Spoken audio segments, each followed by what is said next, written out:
अपशिष्ट ऊष्मा का वर्गीकरण जो हमारा नेक्स्ट टॉपिक है, क्लासिफिकेशन ऑफ वेस्ट हीट। ठीक है, तो क्लासिफिकेशन में हम देखेंगे कि तीन प्रकार की क्लासिफिकेशन होती है अपशिष्ट ऊष्मा की। एक होता है हमारा हाई टेम्परेचर वेस्ट हीट। ठीक है, दूसरा होता है बेटा मीडियम टेम्परेचर वेस्ट हीट, और तीसरा होता है लो टेम्परेचर वेस्ट हीट। ठीक है, इसका मतलब क्या है कि हमारे पास तीन तरह की कैटेगरी है तापमान की, हाई, मीडियम और लो। ठीक है, हाई मतलब ज़्यादा टेम्परेचर, मीडियम में थोड़ा सा कम होगा और लो में और कम होगा। तो तीन तरह के क्लासिफिकेशन हमने कर दिए, मतलब तीन तरह के सेक्शन हो गए। तो यहाँ से जो प्राप्त होगा वो हाई टेम्परेचर वेस्ट हीट होगा, यहाँ से जो मिलेगा वो मीडियम में जाएगा, और यहाँ से जो मिलेगा वो लो में जाएगा। तो आपको पढ़ना क्या है कि इसमें क्या क्या हमारे पास कैटेगरीज हैं।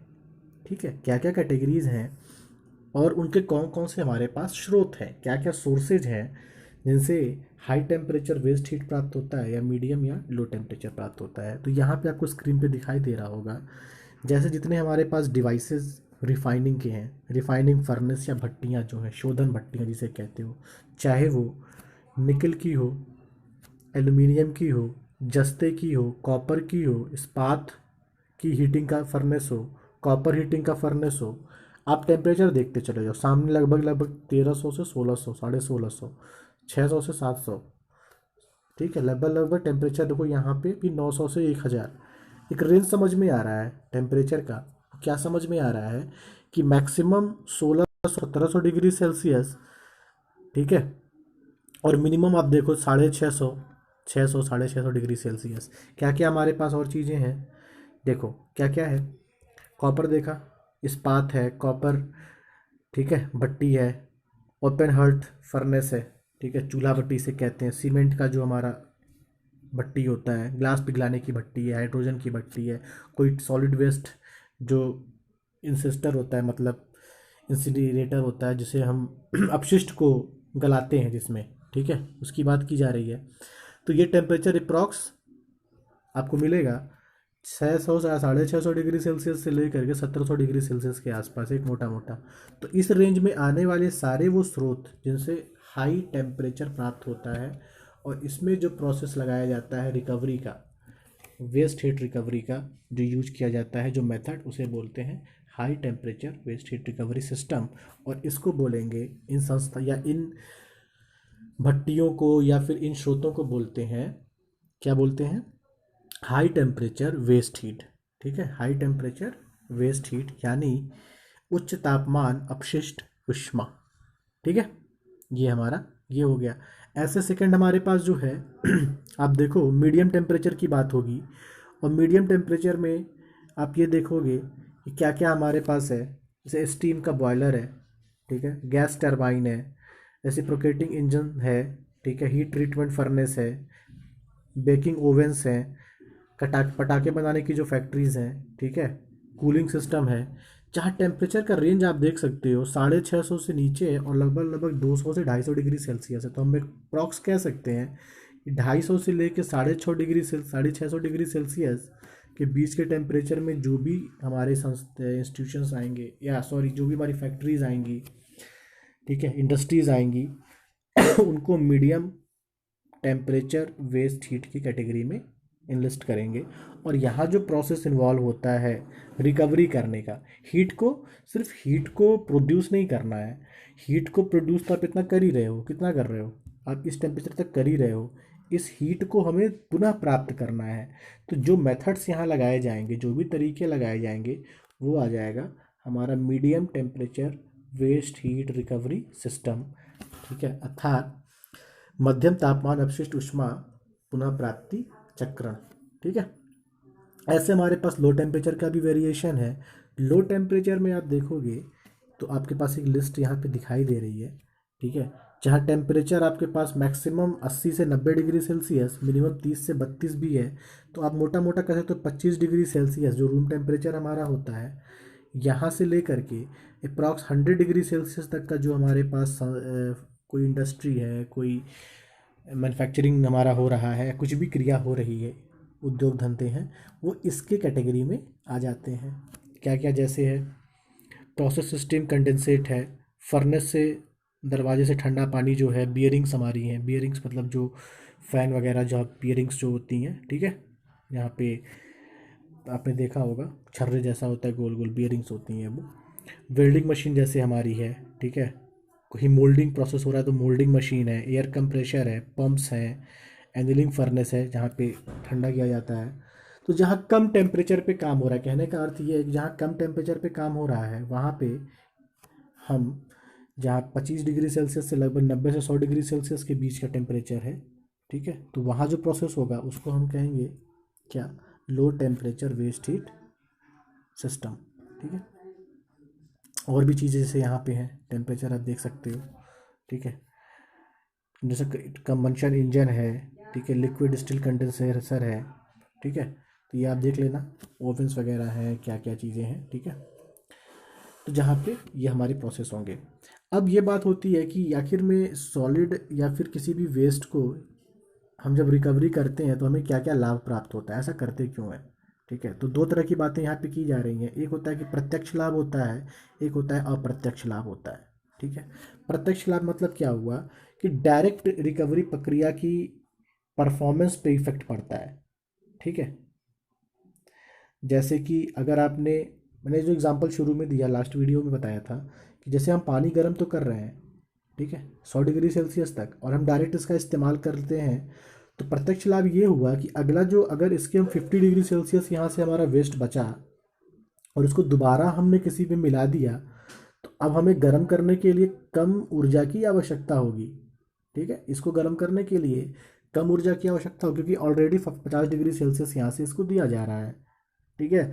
तो प्रत्यक्ष लाभ से क्या मिला, मतलब हमें क्या क्या मिला कि हमारी जो लागत प्रक्रिया है, खपत है, उसमें जो है कमी दिखाई देती है, मतलब हमारा इकोनॉमिकली हम स्ट्रांग होते हैं, हमारा पैसा, हमारा मनी जो है वो बचता है, ठीक है। तो डायरेक्ट बेनिफिट ये हो गया, लागत बचती है, खपत भी बचती है, ठीक है, और दक्षता हमारी, एफिशिएंसी हमारी बढ़ जाती है। आपको पता होगा कि कोई भी प्लांट होता है, जनरली थर्मल प्लांट्स वगैरह होते हैं, उनकी एफिशिएंसी बहुत कम हो जाती है, 50 से 60 डिग्री सेल्सियस पे काम करते हैं।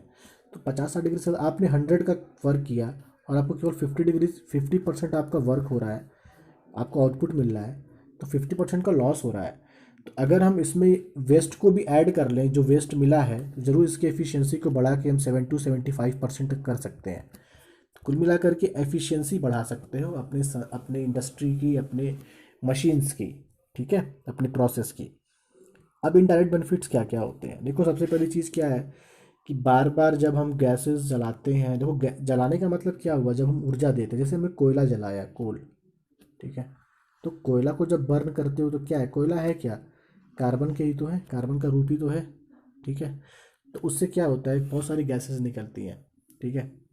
या फिर हम पेट्रोलियम जो जलाते हैं, डीजल या फिर केरोसिन हुआ या फिर पेट्रोल हुआ, ये सब हाइड्रोकार्बन्स ही तो हैं जो इन्वायरमेंट में जाते हैं, बहुत सारे गैसेस हमारे वेस्ट के रूप में, जैसे कार्बन मोनोऑक्साइड, कार्बन डाइऑक्साइड, ठीक है, सल्फर के ऑक्साइड्स, और भी जो हमारे पास इस तरह की चीज़ें हैं जो इन्वायरमेंट में जाती हैं, ठीक है। तो इन्वायरमेंट में जाने से क्या होता है कि प्रदूषण हमारा बढ़ता है। तो अगर हम इनका प्रोडक्शन ही या इनका यूज ही कम करेंगे, इनका इस्तेमाल हमने कम किया, क्यों, क्योंकि हमने जो वेस्ट हमारा है उसी को यूज करने का प्रोसेस बढ़ा दिया है, उसको ज़्यादा यूज कर रहे हैं, तो हमारे में कमी आएगी, ऊर्जा को उत्पन्न करने के जो तरीके हैं, प्रोसेस है, या इसकी लागत में कमी आएगी, ठीक है। तो प्रदूषण में कमी आएगी, ठीक है, प्रदूषण में कमी आएगी तो इन्वायरमेंट हमारा सही रहेगा, स्तर को कम करेगा, पहली चीज़ तो ये है।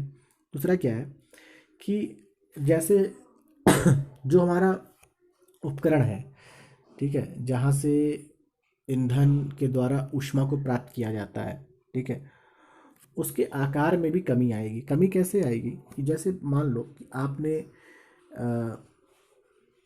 एक बड़े आकार का था, ठीक है, इसमें आपने प्रोसेस को इन्वॉल्व किया और आपने ऊष्मा को प्राप्त किया, ठीक है, इसे पूरा ये सिस्टम में पानी वानी भरा हुआ है या गैसेस भरी हुई हैं, इसको हीट कर रहे हो आप, ठीक है, हीट कर रहे हो और ऊष्मा प्राप्त कर रहे हो, ठीक है, एनर्जी दे रहे हो, ऊष्मा प्राप्त कर रहे हो।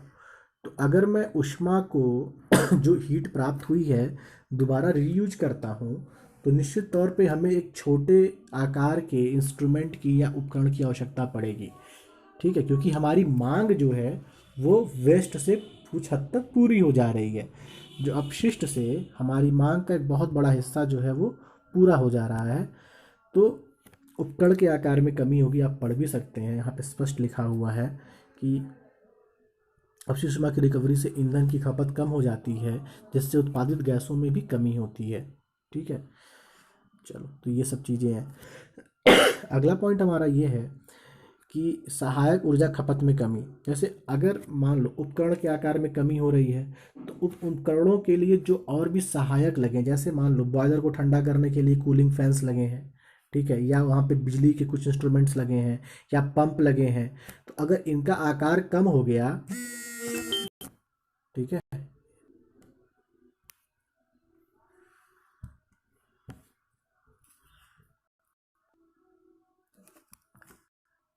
अगर इनका आकार कम हो गया, तो आपकी जो भी एक्सेसरीज हैं, ठीक है, जो भी सहायक के रूप में कार्य करते हैं, उनकी भी ऊर्जा की खपत में कमी होगी। ठीक है, क्योंकि पंप्स, अगर हमारा उपकरण छोटा हो गया, पहले ये साइज़ था, अब हम छोटे साइज़ का इस्तेमाल करते हैं, तो निश्चित तौर पे जो पंप हम इस्तेमाल कर रहे थे पहले और अब जो पंप इस्तेमाल करेंगे, इन दोनों में जो बिजली की खर्च आएगी वो कम आएगा। जो फ़ैन लगे होंगे उसके कॉस्ट में कमी आएगी।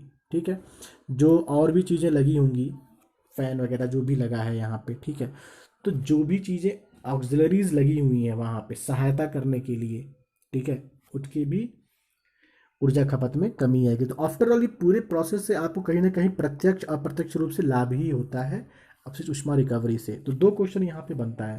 पहला क्वेश्चन ये बन सकता है कि ये होता क्या है और इसकी क्वालिटी और क्वांटिटी के बारे में बताओ, और दूसरा कि इससे कितने प्रकार का होता है, कितने प्रकार में इसको डिस्ट्रीब्यूट किया गया है। तो मैंने बताया 3 प्रकार से डिस्ट्रीब्यूट किया गया है इस पूरे प्रोसेस को।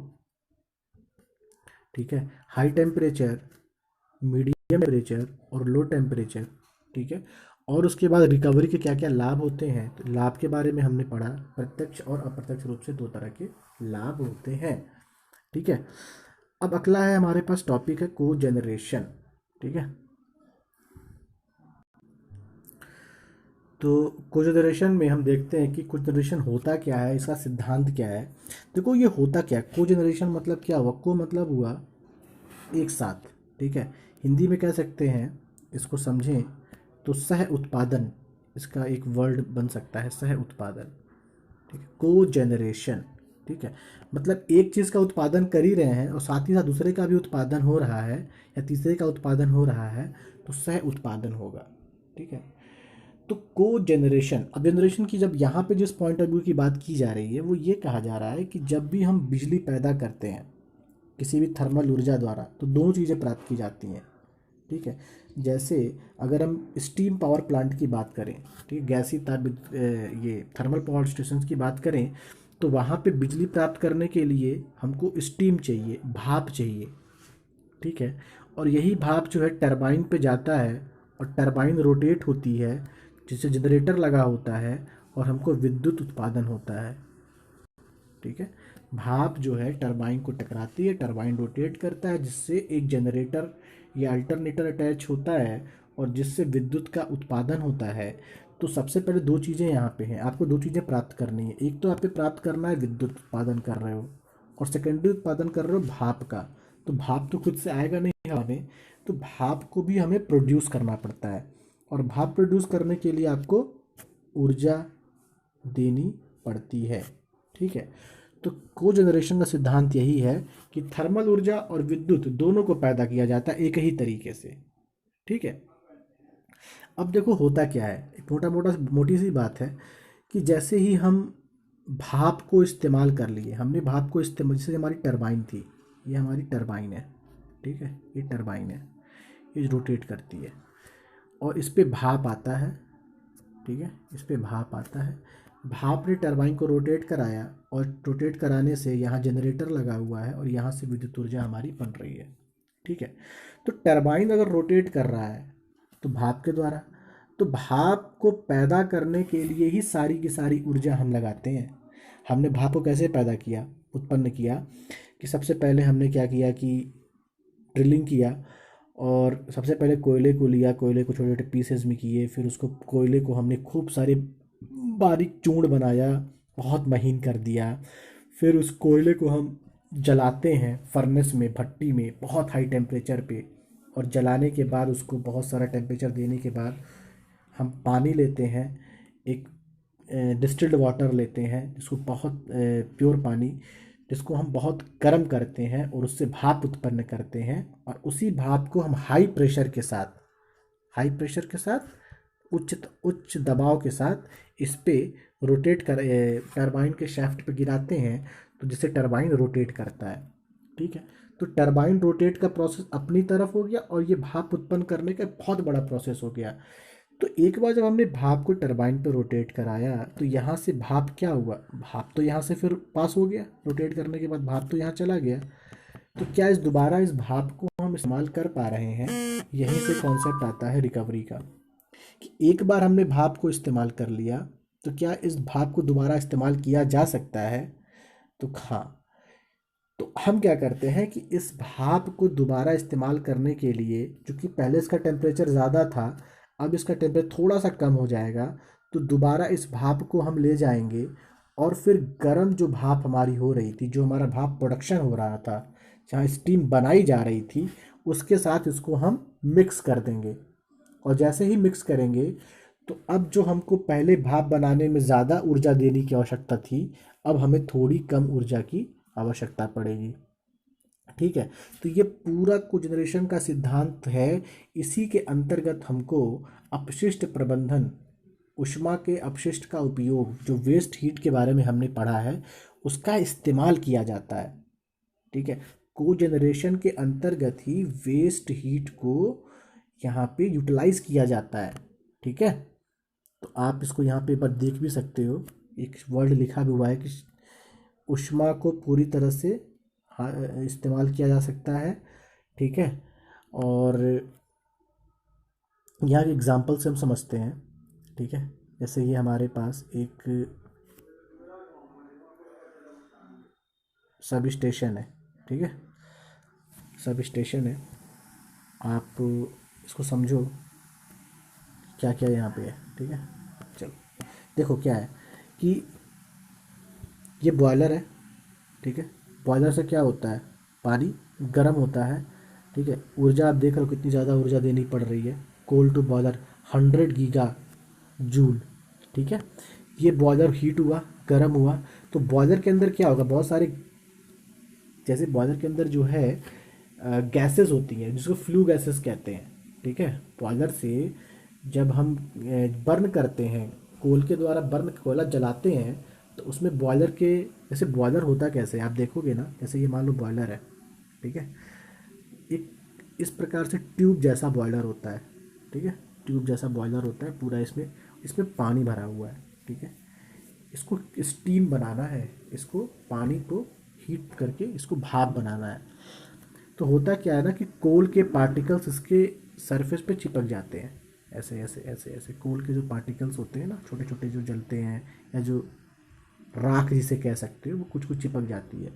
तो इसको हम ड्रायर करके, या इसको हम सुखा करके, या कह लो इसको हम किसी प्रकार से इस डस्ट को, इस धूल को बाहर करते हैं, और बाहर करके हम इसको चिमनी के द्वारा बाहर इन्वायरमेंट में इसको छोड़ देते हैं। ठीक है, तो जो हमें राख मिलती है उसे बोलते हैं बेसिकली वेस्ट। तो इससे जो वेस्ट प्राप्त होता है उसे बोलते हैं फ्लू गैस। ठीक है, जो होता है फ्लू गैस, तो ये फ्लू गैस हमारा यहाँ पे प्राप्त हो गया। ठीक है, बॉयलर हुआ, टेम्परेचर गर्म हुआ, टेम्परेचर गर्म होने के बाद, टेम्परेचर होने के बाद यहाँ पे हीट जनरेट होगा। ठीक है, और यहाँ भाप बनेगी। ठीक है, यहाँ भाप बनेगी, और इस भाप को हम किस पे ले जाएंगे, टरबाइन पे। ठीक है, हम टरबाइन पे ले गए, और टरबाइन से यहाँ से भाप जो है वो टरबाइन पे पड़ता है। ठीक है, टरबाइन क्या होता है, अटैच होता है जनरेटर से, क्या आपको दिखाई दे रहा है, टरबाइन है, जनरेटर से जुड़ा हुआ है, और यहाँ पे, यहाँ से हमको विद्युत ऊर्जा प्राप्त हो जाती है। ठीक है, विद्युत ऊर्जा प्राप्त हो जाती है। तो एक विद्युत ऊर्जा हमको यहाँ पे प्राप्त हुई, और यहाँ पे हमको प्राप्त हुआ भाप। ठीक है, दोनों चीज़ों को ध्यान रखना, यहाँ प्राप्त हुआ भाप हमें। फिर हम क्या करते हैं, जो भाप मिलता है ना, इसको हम ठंडा करते हैं, कंडेंसेटर में भेजते हैं। ठीक है, भेजने के बाद शीतलन टावर है, कूलिंग टावर है, यहाँ पे ले जाते हैं। ठीक है, तो अगर हम यही कह रहे हैं कि अगर इस प्रकार से इस जो यहाँ से भाप हमें प्राप्त हुआ, इसका वेस्ट हुआ, इसको दोबारा हम बॉयलर में ला करके या बॉयलर से फिर से इसको जोड़ दिया जाए तो क्या होगा, हमें इस टेम्परेचर को फिर से प्राप्त करने के लिए आसानी होगी, कम ऊर्जा की आवश्यकता पड़ेगी, मतलब कम कोयला जलाना पड़ेगा। ठीक है, तो ये पूरा हमारा प्रोसेस होता है एक कोयला जो बिजली संयंत्र है उसका। ठीक है, अब क्या क्या घटक होते हैं इसके,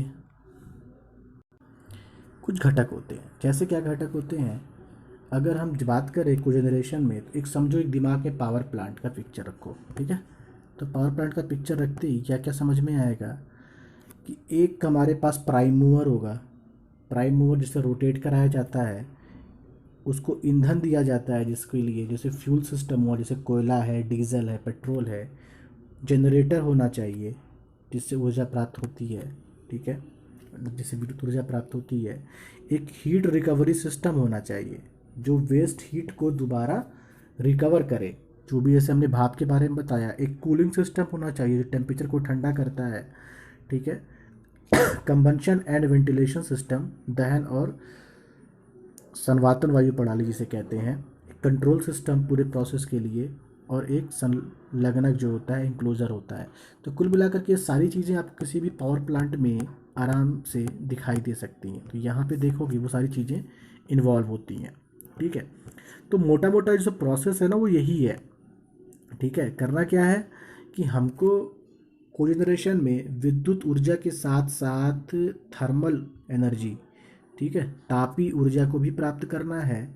और तापी ऊर्जा प्राप्त करने के क्रम में जो हम एनर्जी यूज कर रहे हैं उस एनर्जी को मात्रा को कम करना है। कोयले को बार बार जलाने से अच्छा है कि कोयले को कम जलाया जाए, और जो हमने तापी ऊर्जा को प्राप्त किया है उसको दोबारा रीयूज कर लेना है। ठीक है, ये मोटा मोटा इसमें पूरा यही चीज़ें हैं। फिर यहाँ पे कुछ साइकिल्स के बारे में है कि टॉपिंग साइकिल होती है और एक होता है बॉटमिंग साइकिल। ठीक है, दो प्रकार की होती है प्रणाली, एक होती है टॉपिंग साइकिल, एक होती है बॉटमिंग साइकिल। दोनों में ज़्यादा अंतर नहीं होता। देखो यहाँ पे डिफरेंस समझते हैं। एक स्टीम टरबाइन जनरेशन सिस्टम को लेके, ठीक है, अब समझना सेम चीज़ जो मैंने बताया, ये टरबाइन है। ठीक है, इस टरबाइन को रोटेट कराना है तो क्या चाहिए, भाप। तो ये भाप है। भाप कहाँ से आ रहा है, इस बॉयलर से। ठीक है, इस बॉयलर को ईंधन दिया जा रहा है, फ्यूल दिया जा रहा है, यहाँ पे देखो फ्यूल रखा हुआ है। ठीक है, तो हमने क्या किया कि इस बॉयलर को फ्यूल दिया, ईंधन दिया, इससे भाप बनाया, इस भाप को टरबाइन पे दिया, और इस फिर टरबाइन से जो हमको मिला है, ठीक है, इससे हमने विद्युत ऊर्जा को प्राप्त किया। मैं जी लिख रहा हूँ उसको। और उसके बाद इससे जो प्रोसेस, देखो टरबाइन से क्या, ये जो लाइन गई है ना नीचे, ये जा करके उस प्रक्रम को हम कहते हैं, क्या कहते हैं, बैक प्रेशर टरबाइन सिस्टम। ठीक है, इसके द्वारा हम क्या करते हैं कि दोबारा इस जो भाप मिला है इसको हम ला करके इसमें इस प्रोसेस से अटैच कर देते हैं और दोबारा बॉयलर में इसको सेंड कर दे रहे हैं। ठीक है, तो हुआ क्या, एक बार भाप को इस्तेमाल किया, इससे जो हमारा टेम्परेचर मान लो कि 100 डिग्री सेल्सियस था, यहाँ होगा तो 50 डिग्री सेल्सियस हो गया, फिर हमने इसको भेज दिया इसमें। ठीक है, फिर ये भाप आया और फिर ये प्रोसेस चलता रहेगा। तो एक साइक्लिक प्रोसेस जो है ये यहाँ पे चलता रहेगा। ठीक है, एक प्रोसेस ये है। एक प्रोसेस क्या है, ये है यहाँ पे कि सेम चीज़ यहाँ पे भी है, बस इसमें एक कॉन्सेप्ट और ऐड हो जाता है। जैसे यहाँ पे हमने बॉयलर है, ठीक है, बॉयलर जहाँ बॉयल होता है, गर्म होता है, उसको हमने ईंधन दिया, फ्यूल दिया, इससे उत्पन्न हुआ भाप, उस भाप को हमने दिया टरबाइन पे, और टरबाइन से क्या हुआ, हमको विद्युत ऊर्जा की प्राप्ति हुई, जनरेटर के द्वारा विद्युत ऊर्जा की प्राप्ति हुई, जनरेटर लगाएंगे तो। ठीक है, फिर यहाँ से दो चीज़ें, एक भाप ये निकला, एक भाप ये निकला। एक को हमने क्या किया कि संघनित कर दिया, टेम्परेचर को ठंडा किया और फिर इसको सेंड किया, और एक किया कि जो कम टेम्परेचर जो भी प्राप्त हुआ था उसको डायरेक्ट हमने यूज कर लिया बॉयलर में। तो यहाँ पे हमारे पास एक स्टेप बढ़ गया। इसे एग्जांपल समझो कि पहले 100 डिग्री सेल्सियस था भाप का टेम्परेचर, तो इस पे मान लो कि ये टेम्परेचर 80 डिग्री सेल्सियस था यहाँ पे जो आया, और यहाँ टेम्परेचर जो हो गया 40 डिग्री सेल्सियस हो गया। ठीक है। तो इसमें हमारा एक स्टेज और बढ़ जाता है टेम्परेचर का, कि टेम्परेचर के वेरिएशन हो गया। ठीक है, यहाँ पे सिर्फ 2 स्टेज था, यहाँ पे हमें 3 स्टेज मिल रहा है। ठीक है, भाप का इस प्रक्रम का और एक नीचे वाले प्रक्रम का। क्यों? क्योंकि यहाँ पे देखो ध्यान से, तो एक कंडेंसर लगा हुआ है। ठीक है, तो कंडेंसर का कार्य क्या है? कंडेंस करना, ठंडा करना। ठीक है, कूलिंग करेगा वो, और वहाँ से ठंडा जल हमें निकल जाता है। ठीक है, तो ये एक बेसिक सिस्टम है। गैस टरबाइन की अगर बात करें, ये एग्ज़ाम में आ सकता है कि किसी गैस टरबाइन को उदाहरण ले करके इसको समझाइए। तो इसमें कुछ नहीं करना है, सेम चीज़ें वही हैं, बस यहाँ पे जैसे हमने भाप को या स्टीम को प्राप्त करने के लिए कोल का इस्तेमाल किया, तो यहाँ पे हम गैस का इस्तेमाल करते हैं। ठीक है, तो कैसे इस्तेमाल करते हैं? जैसे ये हमारा बॉयलर है। ठीक है, ये बॉयलर है। ठीक है, बॉयलर को हमने क्या किया? ऊष्मा दी। ठीक है, इसको ऊष्मा दी।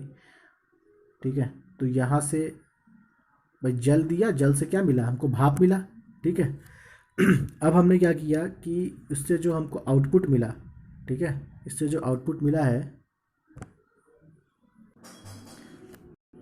यहाँ से जो भाप प्राप्त होगा, ये भाप हमारा टरबाइन में जाएगा। टरबाइन रोटेट करेगी, रोटेट करेगा तो यहाँ हमको जनित्र के द्वारा विद्युत ऊर्जा प्राप्त हो जाएगी। ठीक है, तो इस पे प्रोसेस सिर्फ ये देखना है कि हमारे पास जो ऊर्जा है ना, उसका को जनरेशन होना चाहिए। ठीक है, और साथ ही साथ हम किस प्रकार से जो स्टीम उत्पन्न हो रही है, जो भाप उत्पन्न हो रहा है, कैसे दोबारा इसको रीयूज कर लें। तो क्वेश्चन जैसे हमारे पास क्या क्या है, जैसे ये कि क्या गुणवत्ता है। गुणवत्ता मैंने बताया कि एप्रोप्रिएट होना चाहिए। ठीक है, जो भी हम प्राप्त कर रहे हैं उसके अंदर क्वालिटी होनी चाहिए, ऊष्मा की मात्रा होनी चाहिए। ठीक है, और ऊष्मा की मात्रा निकालने का ये फार्मूला है Q V rho C P delta T. Cogeneration का सिद्धांत क्या है, ये हमने डिस्कस कर लिया। एक गैस टरबाइन का सिद्धांत है, इसको यहाँ पे हमने भी देख लिया है। ठीक है, चलो ठीक है फिर, थैंक यू सो मच।